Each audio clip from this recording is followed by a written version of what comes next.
So, is John Wick the best movie trilogy ever? Like, just like the most consistently awesome? I mean, whether or not it is immaterial to the fact that if you say that in a public square, somebody's going to knife you. So I just, grain of salt. Yeah, I mean, I think I could, take a Lord of the Rings fan.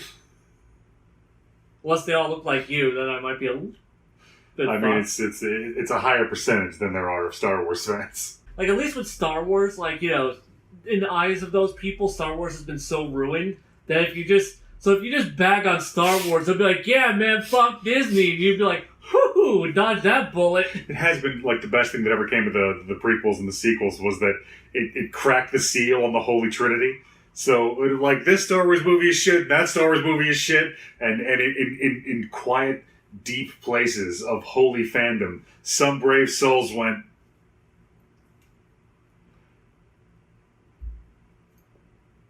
was Jedi maybe not that great? Right? Yeah.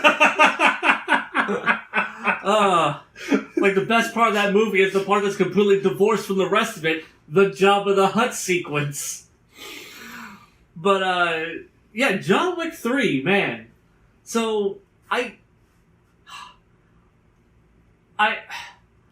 kind of want to say it's my favorite of the three, but I kind of feel it isn't. Because, like, I feel like it deserves to be my favorite because of all this shit that is in this movie. But I still prefer John Wick 1, because John Wick 1, it's so stripped down, it's so simple. Like, and all of the bigger lore shit that surrounds him, the world that he exists in, is only hinted at. Mm-hmm. So, like, when that stuff comes up, it's just like, oh, that's like some really, like, low-key, cool-ass world building.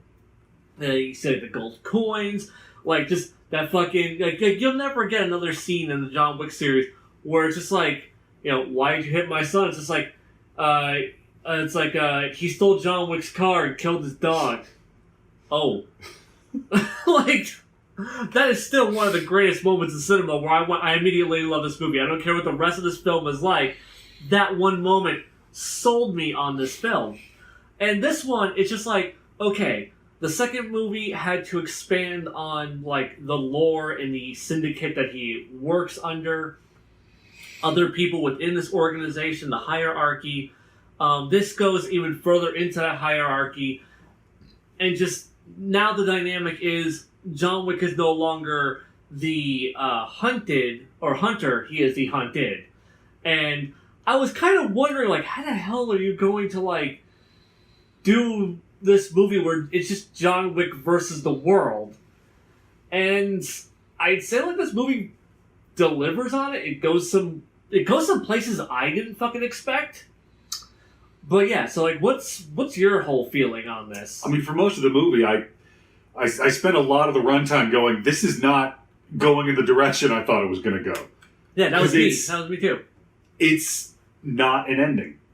It isn't. Okay, like the one spoiler thing we'll say at the beginning is, this is not the conclusion of the John Wick trilogy. This is the setup for John Wick 4. Like, where this movie goes, it does not wrap everything up neatly. It wraps some things up. It kind of ends the plot line from 2, but it also immediately, like, the wrap up to that immediately springs up, a plot line for John Wick 4. Mm-hmm. And yeah, like, I was not expecting this, because I thought we were just going to have, like, this nice, neat, clean trilogy of films. And because that's what movies do. They're trilogies. No, we're going for 4. And I'm like, can this series deliver 4 good movies in a row?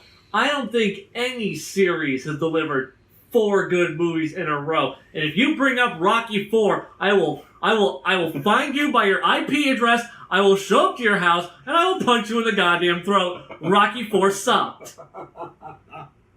Rocky 4 is the worst of the Rocky series. Is the dumbest, and the only good thing to come out of it was the Creed films.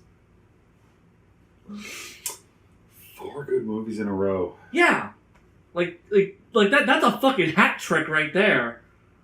Well, a hat trick is 3, but this is a hat trick plus 1. It's the super hat trick. Feather in the hat trick. There you go. But yeah, like, I can't think of, because, most things usually end at 3 anyhow, because, film trilogies, and usually you can't even get a good trilogy. Mm-hmm. Like, even, like, the ones people point to, it's just, like, people will point to, like, Lord of the Rings, Star Wars, no one says The Godfather, because everyone says The Godfather dropped off at the 3rd one.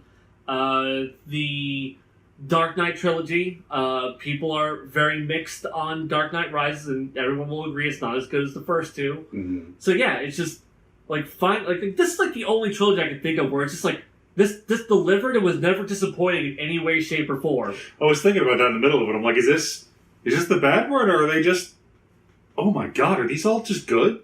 Yeah, no, like it was about the halfway point that I had that same feeling. I'm like. Because, like, I have no clue where this is going, and I'm so fucking invested in, oh my god, this movie's so awesome. And, okay, so, like, I always felt like the pinnacle, like something that I never thought this film series was going to top was the club scene, the club shootout in 1. Mm-hmm. That, like, the use of spacing and the geometry and just the choreography, I was just like, this is it. Like, I don't think they're ever going to be able to top this.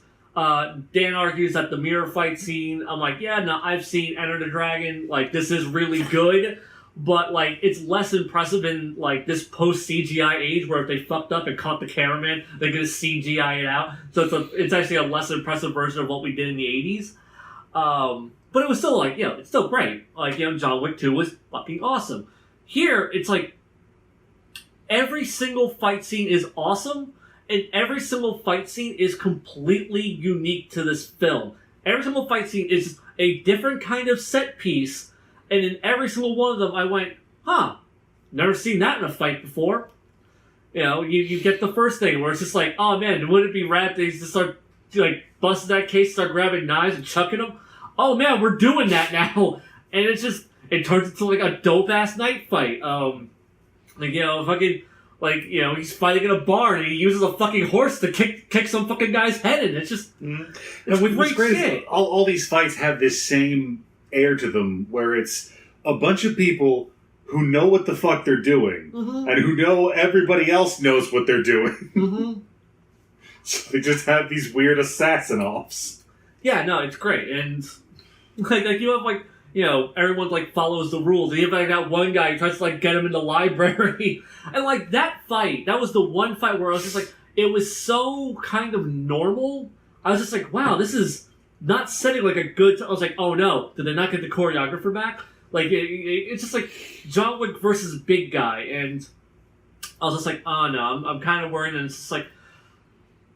And I had nothing to worry about after that point, because after that, like, every other fucking fight scene was just goddamn amazing. And I don't think it's, like, really a spoiler to say that that there's amazing fight scene set pieces and that John Wick is going to survive these set pieces to get to the next set piece. But yeah, no, like, every fucking thing, like the fucking motorcycle stuff. Like, also, this movie is the best ninja movie I've ever seen. Right.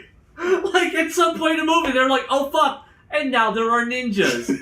And it's just like, and they're, it's honestly one of the most grounded and realistic portrayals of fictional ninjas. It is, because, like, they're still, like, superhumans, but, like, they're all, like, in the shadows. They're all about stealth kills and getting, Yeah, I mean, like, within this universe, well, of course that's what a ninja looks like. Yeah. Until, like, I was telling you, it weirded me out at the end, because, it's this whole faction, they're going through the killing dudes, and then, like, it turns out at the end, like, 2 of those dudes are Filipino, and I was like, oh, okay, that's cool, I didn't expect that. Yeah, I mean, come on, Aggro, like, not all ninja are Japanese, you're racist. Also, like, the main ninja guy, like, that whole movie, you and I both were like, I recognize that guy, what do we recognize him from? And we looked it up, it's just like, nothing. We recognize him from nothing. I have no clue. Like, where I could have seen him from. Apparently he's like, what, from Iron Chef or something? A thing that neither one of us have seen. And it's just Iron like, Chef America. yeah, and I'm like, okay, well, I don't know him from that. And you're sitting there going through it, it's just like, Brotherhood of the Wolf. I'm like, yeah, I saw that like 10 years ago. I don't fucking remember any of the actors from that. Watch Brotherhood of the Wolf. Yes. That is the movie's fucking great. So I think we're way overdue for a rewatch of that. Yeah. Is that shit on Blu-ray? I think so. That shit's gotta be on Blu-ray. We need to get that. But yeah, so John Wick 3 just delivers and delivers and delivers. And at this point now, we're just gonna get disclosed. Movie fucking rules. There's your review. Every fucking set piece is goddamn awesome. There's your review. Getting into spoilers. So, John Wick is just like, calling in all of these fucking favors that he has, which leads to people getting fucked over because they owe John Wick 1. Yeah, a lot of 3 is fallout from 2. Yeah, and it's just like you fucking helped, the fucking Barrio King. It's just like, yeah, no, you gave him a gun and 7 bullets. It's like, yeah, and? I'm the fucking Bowery King. Yeah. Fuck off. Which, yeah, no, like both of us had forgotten that his name is straight up the Bowery King. Mm-hmm. And I don't think he pronounces the word Bowery the same way twice in that whole movie. Probably not. It's Lauren Fishburne. He gets to do whatever the fuck he wants. Yeah, pretty much. But yeah, just we started exploring like the hierarchy. I remember you said you had like a bit of an issue with the elder. Yeah, the elder, the top, the he who sits above the high table. Like, I knew the more explicit we got with this stuff, the less it was going to enchant. Because, like you said, in 1, it's all hints and flashes, and it ignites the imagination. Mm-hmm. And I knew that, like, the further we dug into it, unless it hit this specific curve of crazy, it wasn't going to be bad. It just wasn't going to be what it could have been in my imagination. But the guy in the desert was just weird for me. Mm-hmm. Because, like, I totally dig the whole magical realism organized crime thing, where, like, this guy answers to these guys, and these guys answer to this guy, till at the top, all nefarious people call one person king. Mm-hmm. I dig it. Him being just, like, in a tent in the middle of the Sahara was... It was weird for me. It didn't click anywhere. It didn't, like, I figured it might have been, like, a Rashid Al-Din... What's his fuck? The Ismaili, the old man of the mountain. I figured it was like an Assassin's reference. Mm-hmm. But it was just, like I said, like, does he live out there? Does he get cell service out there? Honestly, I did not even view it the same way you did, because it seems like you were just who is this motherfucker? Does he just live in this fucking tent in the middle of God? I assumed because he's just the big dick swinging leader of this organization, he had been tracking John Wick this entire time. He's like, unpack the tent. Set up, just for the sake of showmanship, set up that tent to be like, okay, is he here yet? Is he here? All right. Let me just... how's my robe? All right. Do I look majestic? All right. Awesome. And then just waiting for John Wick. I can live with that. That's much better. Yeah. Like, that was how I just assumed that guy was just, like, he had been keeping track of... Because they even said, like, he will find you. If he wants to find you, he will find you. Mm-hmm. So that, to me, just meant that, like, he knew about John Wick, obviously, because the whole fucking organization knows about him. But he knew that John Wick was looking for him. And he was just like, let's see how bad he wants to find me. And he was just waiting out there for it. And yeah, so I was totally cool with that. And I fucking just... love it's just like, you have to, like, for him to get back in the good graces of this organization, it's just like, I love, it's just like, I will take off the hit on you, but you can never go back to your peaceful life. You will do what you do best for us till you die. Now, it's been like a week. Yeah, no, like, I love the fact that this movie never, like, multiple times, it's like, a fucking puppy. This motherfucker is, like, slain so much of our organization over a fuck-mothering puppy. And, and they even go, it's like, man, you have had a busy fucking week. You have killed so many fucking people. And the scene in the tent is really, I think, the first time the movie slows down and talks to John about who he is and what his character motivations are. Because from the word go in 1, it's like, oh, they killed his dog, so he's just gonna kill every motherfucker that breathes. Well, yeah, I mean, like, he does have that moment, though, where he, the villain from 1, he goes, like, a fucking puppy. Like, this is all over a fucking puppy. He goes, it's like, that puppy was all I had left. Like, that was, like, you took away my ability to grieve in this moment, and you will fucking pay. Yeah, it's just that now, after he, because he was done, and then the marker shit happens in 2, and then he was done, and now he's running, and really, like, him in that tent is when the adrenaline wears off, and he says, well, okay, what am I doing? Shit. Yeah. Because it really, I think it is just, it's been a messed up fucking week, and I don't think he's had time to think about what he's doing. Because between the tent and when he gets back to talk to Winston about it, he's like, well, you're right. Yeah. Fuck, why did I cut my finger off? That was dumb. Right? Yeah, and I fucking love just, like, when they send him, it's just like, you can get, you're going to work for us, but also you have to do a specific hit, you have to kill Winston. The man who is in deep shit because he gave John Wick an out. Because, partially because, he's friends with John Wick, and partially because, he wants to see what the fuck the odds are. And, like, I love that, like, I had forgotten that character's name was Winston. Throughout the entirety, like, the first half of that film, they do not say his name. I was waiting for the character's name to come up, because, like, oh, fuck, I forgot. I was just calling him Wednesday, because he's Wednesday in American Gods. Yeah. So I was just, like, in my head, I was just like, yeah, Wednesday. And until, like, I waited for his name to come into the film. And it's when he who sits above the high table says, you have to assassinate Winston. And, like, just through, like, just the nature of, like, cinematic language, I immediately knew who he meant. Even though it was the first time his name had been referenced, I was like, he wants him to kill the guy who's the head of the Continental. Fuck. And, like, he's like, I'm going to do it. And I was really confused, though, when they lay the table out, and there's, like a chisel and a cudgel, and I'm like... It's like, is anybody going to hold this for me? I need somebody to do the hammer or the chisel, guys. It's my finger. Yeah, and I was just like...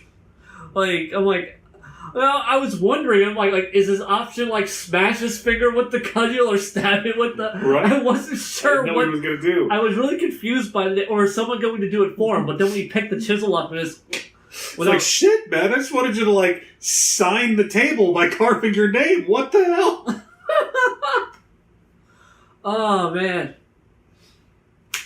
So, yeah, like, he gets to Winston, and Winston's just like, I mean, you could, live a monster, or you can, like, die a man, and, like, like, what do you want to die as? And, like, he actually, like, philosophically confronts him on, like, just the fucked up clusterfuck that he has made his life in the last week. He goes, man, fuck, you're right. Like, my wife would be so horribly disappointed in me if I just go back into this shit. And so he's like, yeah, no, I'm gonna kill the fuck out of these guys, and we're just gonna fight this shit down to the death. It's gonna be...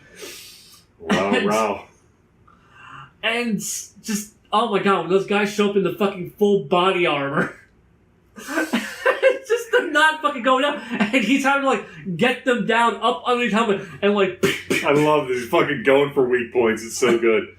Yeah, and he's, like, taking advantage of the fact that it's like, okay, I have these high caliber bullets, so he uses them to knock them off their base, and while they're kind of staggering, grab them, and then get them in the soft spots of their armor, and it's great shit. And then he comes back with this fucking... Yeah, I am not familiar with a 12 gauge slug that has armor piercing capabilities.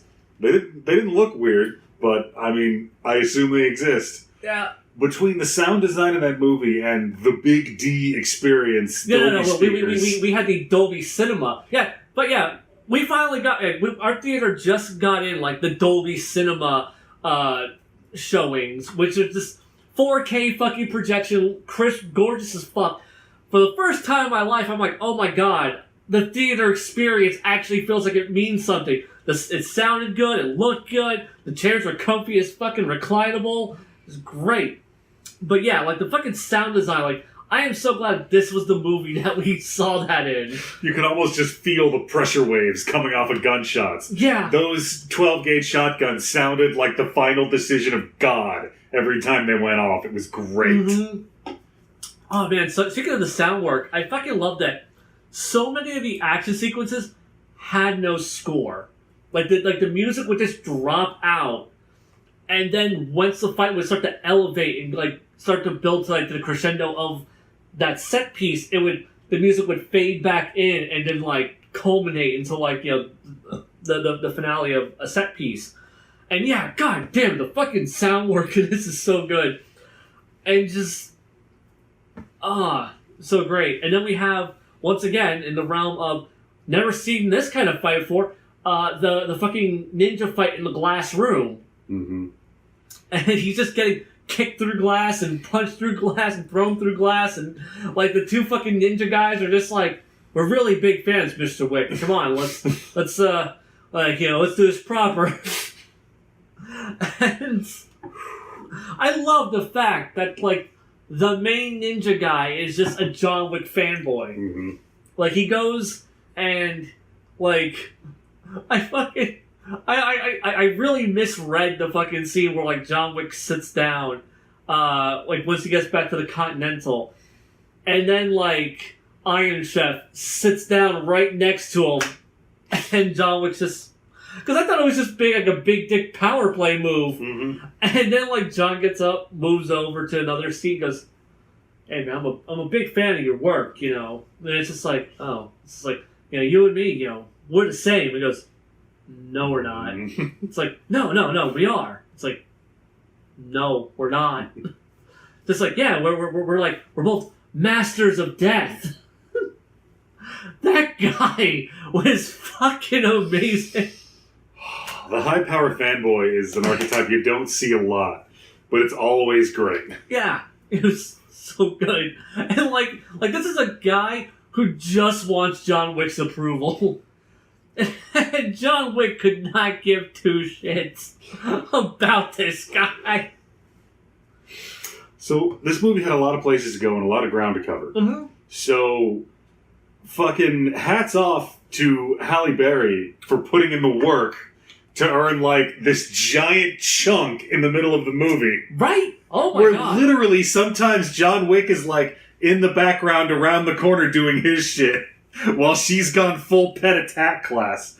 And, you never get to see it.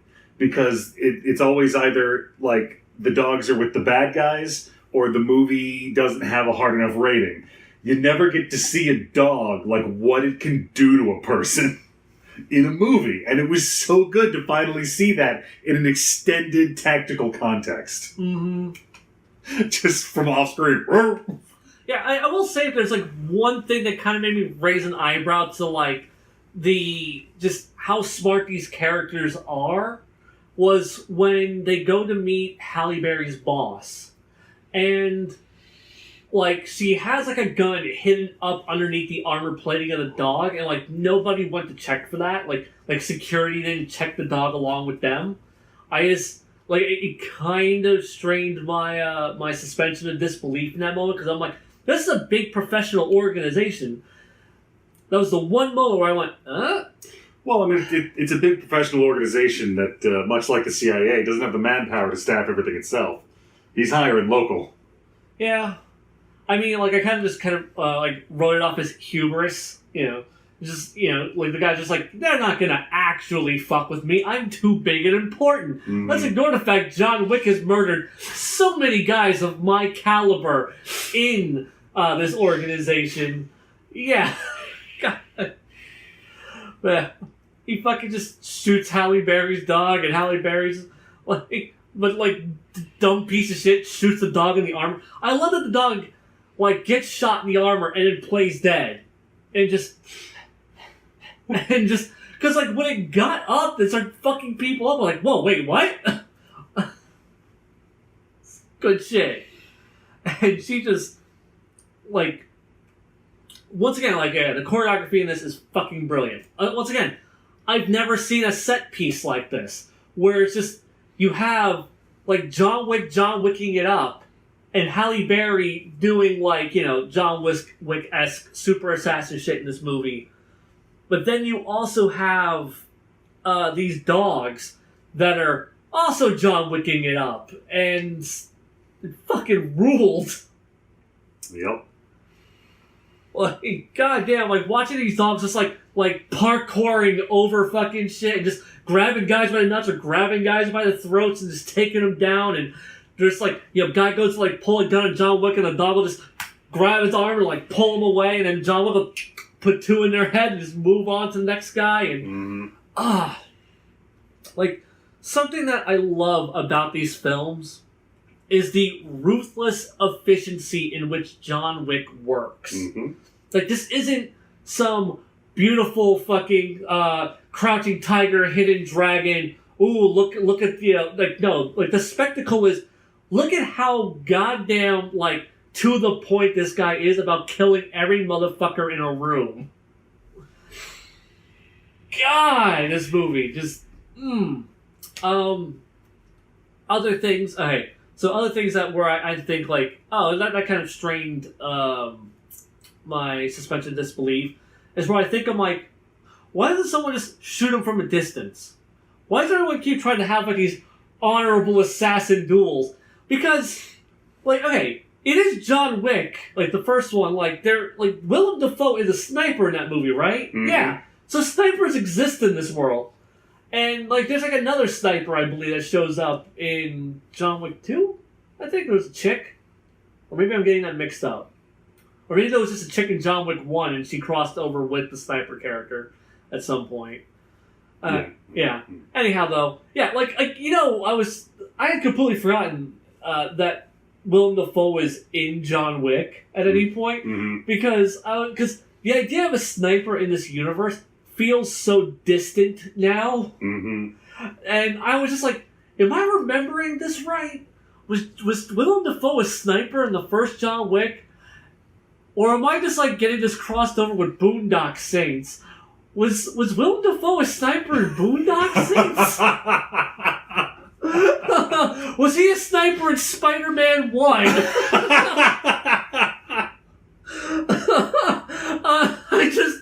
Because just the idea of it's almost that element of this universe just doesn't fit in this universe anymore, because at no point does anyone just try to snipe John Wick from a distance.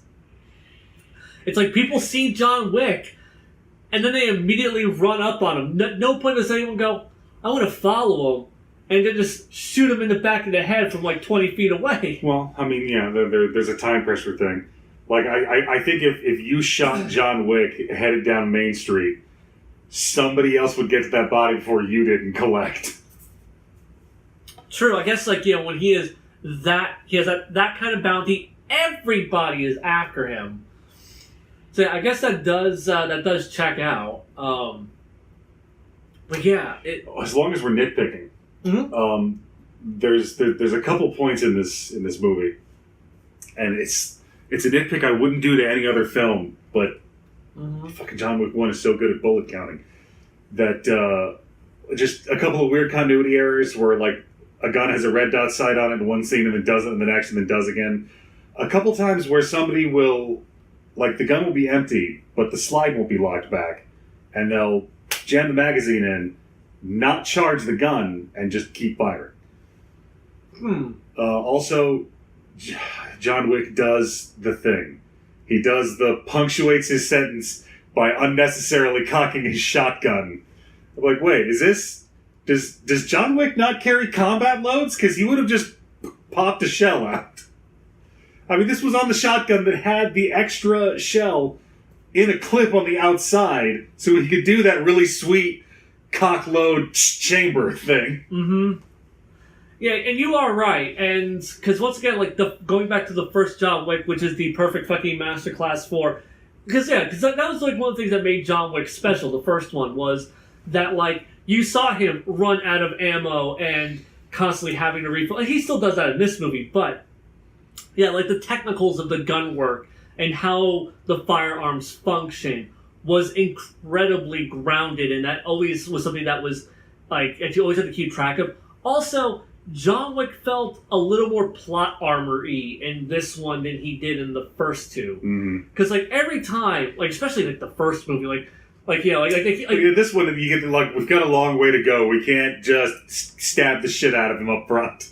Yeah, like I mean, they do stab the shit out of him. Just like one time, it's a little one. It's fine. Yeah, he got that deep puncture wound. He had to stitch himself back up or half stitch himself back up. I fucking love, God, just. That one guy just like, they're not going to believe me that, they're not going to believe me that I stopped stitching you up on the hour. So, also, I told you where the medicine is. Mm-hmm. So, yeah, just go ahead and shoot me right below this rib. Oh! All right, no, that's not enough. Here, get me, like, right above the collar. Ah! Ah! Yeah, that's great. God, man, I really hate nitpicking this movie because it is so fucking amazing. Because and this is why, like, I'll always put like John Wick 1 just slightly above the sequels, just because one of the things that did make John, like I said, it like just the very grounded way firearms worked. And just how vulnerable John Wick was. Like if he got kicked in the leg, he was limping in the next scene. Like, he has that one fucking scene where he, like, falls and, like, lands on his gun on his back. Uh-huh. And he's fucked up for, the next rest of that fucking movie. He's just like, ow, ow, ow, ow, ow, ow, ow, fucking landing on my gun, ow, ow. But here, like he's... I mean, he doesn't get, like, as injured or as frequently injured in this one, because, I feel like he's kind of killed all the top guys, and now it's kind of the scrubs that are going after him. Who will we send next? It's like, Wick, throw as many C pluses as you can at him. We're all at A's and B's. Boy, I really thought after, like, the first movie was in New York, the second movie was in Rome, I thought we were either hitting Hong Kong or Tokyo. Definitely, I thought. Because the fucking production stills had, like, katanas in them. Okay, I was wondering why you said that, because you made it sound like this one wasn't, like you were disappointed that it wasn't a globe-trotting adventure. I'm like, motherfucker went to the Middle East. Like, what do you... Yeah. But yeah, I was wondering why you were, like surprised about the lack of it not being in Hong Kong or just because I figured if you're doing big cities with interesting crime, that's where you have to go next. True. I mean, maybe they're saving that for John Wick 4. Oh, no, I think we're staying in New York for most of 4, too. Potentially. Especially the way it ends. Yeah. God, fucking... Speaking of that ending, when just... They call like that, like, a parlay. Yeah, it's just like, we need to talk this shit over. It's like, okay, you can get your position back. And it's just like, this is what you wanted the entire time. All this dick waving, this is what it's about. You proved yourself. You can have it back. Like, and Winston gets the Continental. It's just like, well, what about John Wick? He's like, well, he has to die. He goes, oh, well, then I guess he has to die. And Winston just unloads on him. Like I had forgotten that when Winston had that gun, I thought, like, it was to use on people who came after him. And it's just unloads immediately on John Wick without hesitation. And the whole time I'm like, this is... Okay, this is the fake out, right? Yeah, you and I were both just, all right, like, Winston's gonna, like, have someone scrape John off the streets and go, oh, whoopsie, like, John Wick survived, what are the odds of that? And I thought it was a fake out that he was pulling, but I guess not, because it was the Barrio King that fucking scraped his ass off the ground, and it's just, so, John Wick 4, we're getting Neo and Morpheus back together again. And it's like I thought this movie was going to be a lot more like War on the High Table than it was. Yeah. Which is, I think, what we're going to have to do a little bit next time. Mm-hmm. Because there's a line when Winston is parlaying with the adjudicator, and he's like my allegiances like run deeper than you know, and she's like, this is like, we are the high table, and he says, yeah, we're New York City. And I was like, oh shit, here we go. Right? Yeah. Oh god, just because like not every criminal organization is equal under the high table. Mm-hmm. Because I mean, you've got the Continental is obviously a direct franchise, but then you have whatever branch of the Roman deal John Wick went to for passage. Like, she got him out of the country and just got her hand stabbed. Yeah, they fucking slaughtered everybody else. True. Which, okay, that was really interesting because once again, hinting at the greater world building that John Wick came from this place, apparently, and this woman raised him to be. How we got involved in the Russian mafia. Yeah, and because you see her young men being trained to be fucking super fucking assassins. Well, as doing Sambo at least. Yeah, but it's enough visual information to tell you it's oh, that's what these that's what's going on, because I thought the whole ballet thing was weird. It's but then again, ballet, agility, strength training, all that jazz. So it fits into her whole training these people to be superhuman, and just John Wick was the top of her class. And the film never directly tells you that, but there's enough visual information there, much like with the first John Wick, where you're given just enough to get just the scope of something, and that's what you get there with that Russian woman.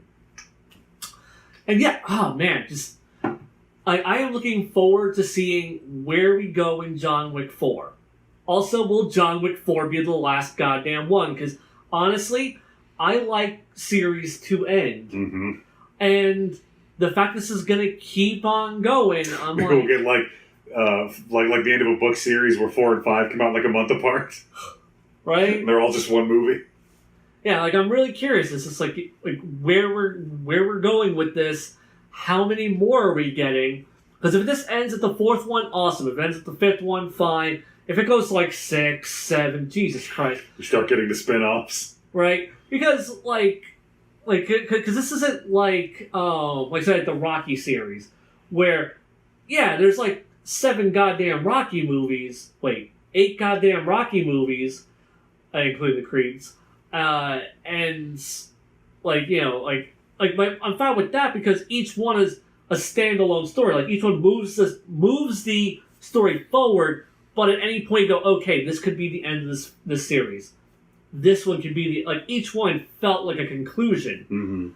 Mm-hmm. Here, it's the first one felt like a conclusion, and now 2, 3, and now 4 feel like they might just be a fucking trilogy of films where it's kind of like a Legend of Korra situation where we had the first season is a standalone really, and then that just kind of leads into a trilogy of films, which is kind of a neat idea.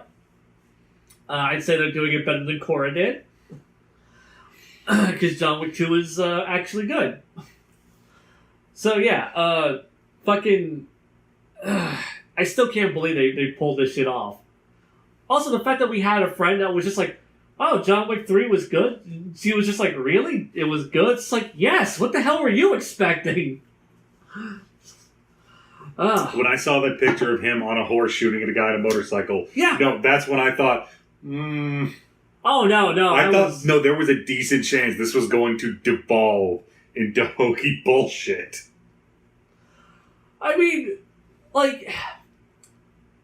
you can argue that it does, though, because, as we were talking about, John Wick's more plot armory. He's, the whole mechanics of the firearm stuff, as you brought up. Mm-hmm. Also, every set piece has a gimmick. This entire movie is a series of gimmicks. Mm-hmm. They're awesome as fuck gimmicks. As we get deeper into the series, that kind of thing. Yeah. Which I guess the takeaway here is like John Wick 3. Is it John Wick 1? No. No movies are. Yeah. But, I mean, if you're talking like 2 sequel degrees down from John Wick 1, that's still a damn good movie. Yeah. It's like the mere fact that these films, because like I would say John Wick is a 10 out of 10. John Wick 2 and 3 are like a 9.8 out of 10. It's just like yeah, no, it's not as good. They're still fucking amazing. like it'll be a cold day in hell before I actually say that these are like not good movies.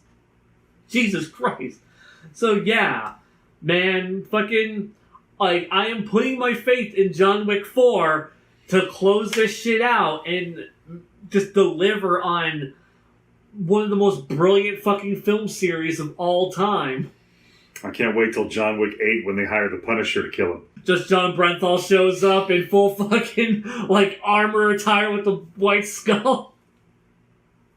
Honestly, I would rather him deal with the Punisher from Warzone because he runs on more cartoon physics, and I don't know how John Wick... Because at that point, it's like Super Assassin versus Bugs Bunny. Well, I mean, like, it was either the Punisher or the Bowery King enlist the help of the Teenage Mutant Ninja Turtles.